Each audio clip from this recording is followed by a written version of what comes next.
2014 की बात है। वर्मोंट अमेरिका के एक छोटे से शहर में एक बुजुर्ग आदमी की मौत हुई। पड़ोसियों ने सोचा बेचारा गरीब बुढ़ा था, सारी जिंदगी दूसरों की गाड़ियां साफ की, दूसरों के दफ्तर में झाड़ू लगाई, कोई बड़ी विरासत नहीं होगी। लेकिन जब उनकी विल खुली तो पूरा शहर सन्न रह गया। 64 करोड़ रुपए एक चपरासी के नाम। और उसी दौर में एक दूसरे आदमी की भी कहानी थी। हार्वर्ड से MBA, मेरिल लिंच का वाइस चेयरमैन, 40 साल की उम्र में अर्ली रिटायरमेंट, ग्रीनिच में 18,000 स्क्वायर फीट का बंगला, यानी वो सब कुछ जो हम सब अपनी जिंदगी में चाहते हैं। 2008 में वो आदमी दिवालिया हो गया। बैंक ने उसका घर जब्त कर लिया। ये रोनाल्ड रीड और रिचर्ड फस्कून की सच्ची कहानी है, जिसे मॉर्गन हाउसल ने अपनी best selling book psychology of money में लिखा है। आज इस वीडियो में हम समझेंगे वो एक फर्क जो रोनाल्ड को 64 करोड़ तक ले गया और रिचर्ड को बर्बादी तक। ये फर्क IQ का नहीं है, डिग्री का नहीं है, सैलरी का तो बिल्कुल नहीं। ये फर्क है सोच का, और वो सोच आज आप भी अपनी जिंदगी में अप्लाई कर सकते हैं। रोनाल्ड रीड का जन्म 1921 में हुआ, वर्मोंट के एक छोटे से गांव में, एक गरीब किसान परिवार में। वो अपने परिवार में पहले इंसान थे जो हाई स्कूल गए, और हर रोज वो स्कूल पैदल जाते थे। कोई गाड़ी नहीं, कोई शॉर्टकट नहीं। पढ़ाई के बाद उन्हें कोई बड़ी नौकरी नहीं मिली, कोई बड़ा मौका नहीं आया। 25 साल तक वो एक गैस स्टेशन पर अटेंडेंट रहे, फिर 17 साल तक JC पेनी के स्टोर में जैनिटर का काम किया। बस यही थी उनकी पूरी करियर। कोई प्रमोशन नहीं, कोई बोनस नहीं, कोई स्टॉक ऑप्शंस नहीं। लेकिन रोनाल्ड की कुछ आदतें थी जो उन्हें बाकी सबसे अलग बनाती थी। वो पुरानी टूटी हुई कार चलाते थे। उनका कोट इतना पुराना था कि उसे सेफ्टी पिन से जोड़ कर रखते थे। खाना बाहर नहीं खाते थे, लेकिन हर हफ्ते बिना नागा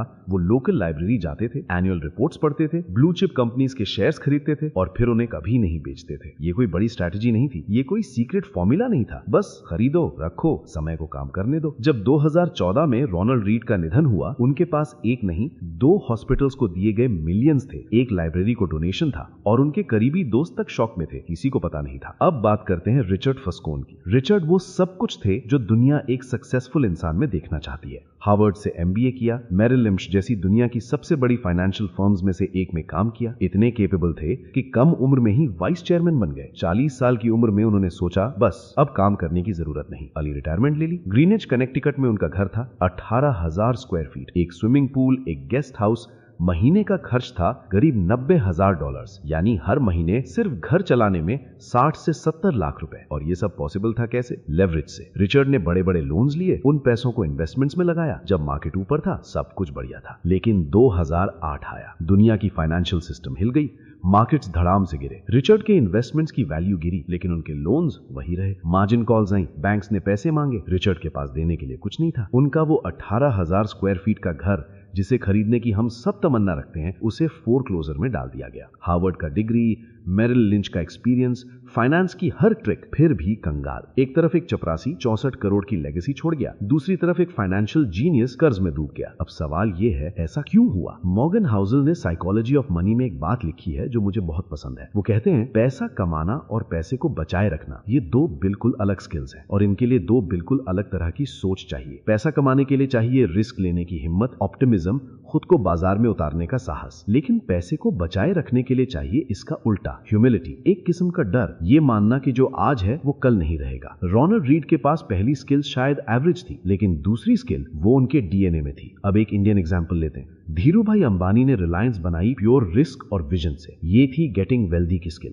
लेकिन आज मुकेश अंबानी की असली ग्रेटनेस ये है कि उन्होंने उस एम्पायर को ना सिर्फ बचाए रखा बल्कि और बड़ा किया। जियो में बेट लगाई, रिटेल में डाइवर्सिफाई किया। ये है स्टेइंग वेल्दी की स्किल। दोनों जरूरी हैं, लेकिन ज्यादातर लोग सिर्फ एक पर ध्यान देते हैं। और यहाँ एक और बड़ी प्रॉब्लम है जिसे कहते हैं सर्वाइवरशिप बायस। हम सिर्फ उन्हें देखते हैं जो रिस्क लेकर जीते, हम उन्हें नहीं देखते जो रिस्क लेकर बर्बाद हो गए, क्योंकि उनकी कहानियां कोई नहीं सुनाता, उनके बारे में कोई YouTube वीडियो नहीं बनाता। इसलिए हमें लगता है रिस्क लो सब ठीक हो जाएगा, लेकिन असली फॉर्मूला है रिस्क लो, लेकिन इतना नहीं कि एक गलती सब कुछ खत्म कर दे। रोनाल्ड रीड की इन्वेस्टमेंट स्ट्रेटेजी में कोई रॉकेट साइंस नहीं थी। उन्होंने ब्लू चिप कंपनीज के शेयर्स खरीदे, डिविडेंड्स को री इन्वेस्ट किया और बस बैठे रहे। कोई ट्रेडिंग नहीं, कोई टाइमिंग नहीं, कोई पैनिक नहीं। यहाँ एक बात समझना बहुत जरूरी है, वॉरेन बफेट आज दुनिया के सबसे अमीर इन्वेस्टर्स में से एक हैं, लेकिन क्या आप जानते हैं उनकी कुल वेल्थ का 99% हिस्सा उन्हें 52 साल की उम्र के बाद मिला। 52 साल के बाद। बफेट ने इन्वेस्टिंग तब शुरू की थी जब वो 11 साल के थे,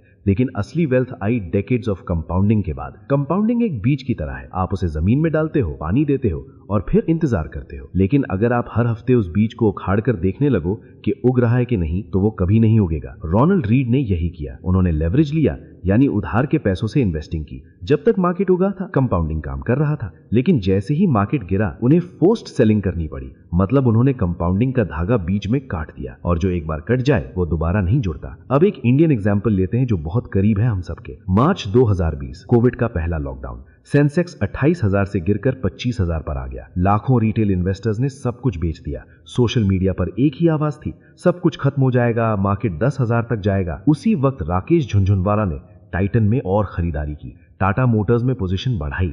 18 महीने बाद सेंसेक्स 62,000 पर था। जिन्होंने पैनिक में बेचा वो उस रिकवरी का हिस्सा नहीं बन पाए, उनका लॉस परमानेंट हो गया। जिन्होंने होल्ड किया उनकी वेल्थ 2 से 3 गुना हो गई। यही है कंपाउंडिंग को इंटरप्ट ना करने की पावर। रिचर्ड की सबसे बड़ी गलती पैसों की नहीं थी, उनकी सबसे बड़ी गलती थी अपनी सक्सेस पर अंधा भरोसा। जब आप किसी फील्ड में बहुत एक्सपर्ट हो जाते हो तो एक खतरनाक चीज होती है, आपको लगने लगता है कि आप हर सिचुएशन को हैंडल कर सकते हो। ये फीलिंग बहुत अच्छी लगती है, लेकिन यही फीलिंग सबसे ज्यादा नुकसान पहुंचाती है। साइकोलॉजी में इसे कहते हैं डनिंग क्रूगर इफेक्ट, जहां एक लेवल के बाद जितना ज्यादा आप जानते हो उतना ज्यादा आप अपनी लिमिटेशंस को इग्नोर करने लगते हो। ब्रैड बाबर और टेरेंस ओडेन ने एक स्टडी की जिसमें उन्होंने लाखों इन्वेस्टर्स के डेटा को एनालाइज किया। नतीजा क्या था? जो